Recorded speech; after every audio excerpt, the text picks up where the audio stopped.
Hey folks, Kevin here. Well, it's August 12th, 2025, and it's going to be another blistering hot day, dry, big drought going on here at our place.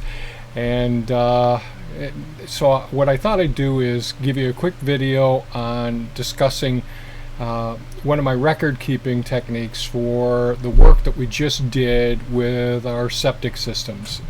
And this is one of the things I recommend whether you do electrical work or you do masonry work or you're digging a trench with a water line or power line or data line, whatever it may be, or you're putting in your security system. I do this with just about everything that you can think of. And nowadays I'm putting it in digital media. I'm using this in Google Docs right now.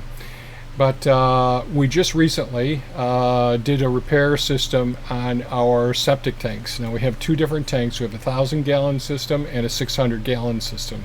The 1,000-gallon rectangular tank is for black water, our toilets. So we have a two-toilet household, and so that's where our toilets go directly to this 1,000-gallon tank. We also have a 600-gallon tank that's round, that holds our gray water, and so that comes from our showers, our reverse osmosis, from our sinks, washing machine, those sorts of things. So I thought what I'd do is show you just how we documented the repairs that we did do. So on the screen here you could see there'll be photographs coming along that are in this document as well. So both tanks were pumped out August 9th, 2025 by Gilbert Excavating. That's John's, who's been out here delivering gravel as well. Both tanks had cast iron exit ports, which were replaced by Schedule 40 4-inch PVC 90-degree angles. So it's really important that when you drain a septic tank that you're not draining the tank from the top of the tank. You want to have that 90-degree angle going into the tank and then have a section of PVC that goes down several inches, probably a foot or so, or a couple feet. And that way any sediment that floats, like if you look in your toilet, sometimes things will float on the surface before they get broken down, and there's going to be sludge on the bottom of the tank and some sediment and some material that will float on the surface of the tank. So we only want the effluent, the liquid that's been broken down in an anaerobic environment, to be evacuated to go out of that tank and go to a distribution box. So the cast iron ports that were standard over 40 years ago, they all start to corrode and block over time. So we replaced both of those.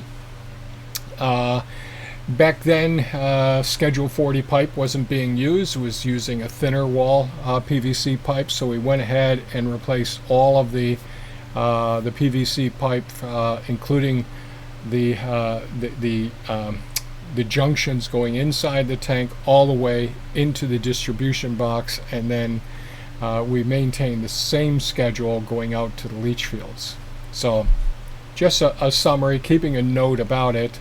Then the 600-gallon gray water tank. So here we have in this picture here, this is the first port on the 1,000-gallon tank.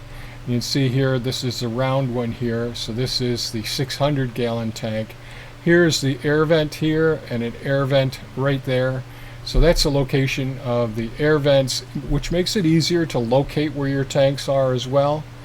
And so these excess ports, there's two on the 1,000-gallon. I'm sorry. What did I just do? Bear with me. I just clicked something and moved things around. I apologize for that. So this is after these pictures here, and I'll show you the repairs in a moment, but this picture here, sorry about jumping this around. I'm trying to control things here with my mouse. These are two of the access ports, and what I'm doing is showing with some lines. I measured from the edge of the concrete here to the center of that access port, which has a hook on it that you can hook onto to pull up that plug that goes into the top of this 600-gallon tank. I measured from the concrete, from the block wall here, and also to the left is another block wall. So I went ahead and described all of this. Boy, oh boy. You know, the 1,000-gallon system, 5 feet from the west wall, most north access port of the 1,000-gallon tank, which is 1 foot 11 inches from the concrete slab and 3 feet 3 inches from the north short block wall. So that's the short block wall. So I measured from the edge of the concrete slab and from the block wall as well.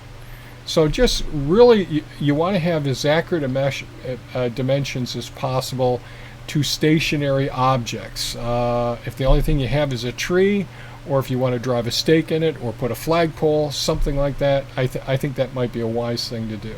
So I just go over the rest of it. Of course, it goes through pages here giving the dimensions. So here's another image here showing from the block wall here and this block wall here to this port. And taking pictures and doing drawings like this can be helpful. Here, sorry about moving this around. So this is a 1,000-gallon tank here. You're looking at it from the south. This is a 600-gallon tank over here. So we look at each one of these ports. I'm not showing the most northern port up here right now, but I'm showing from the block wall and from this block wall, so we know just where to dig. Then I talk a little bit about the distribution box that was replaced. And here's an image of the distribution box, and you can see I took some measurements from the west wall and from the south wall. I also did it from the north wall as well. Then I took pictures of the piping before it started getting covered up. So here we have the distribution box here. Here we have each one of the exits leaving the distribution box going to the individual leach field components. Here we have the gray water tank depositing into a Y that will lead into the distribution box, and here we have the similar PVC here. This was just laid out out back for a while, so it just has some algae on it. But these PVC ports right now, Josh is going ahead and putting concrete around these ports to seal it, so no effluent will come out around the pipe. It's just got the concrete around it. Then we backfilled this whole area with sand to make it easier if we ever have to dig it up as well. So then here we are, another picture of it from a different angle. 1,000-gallon tank, 1,000-gallon septic tank here, the distribution box here with the cap on it.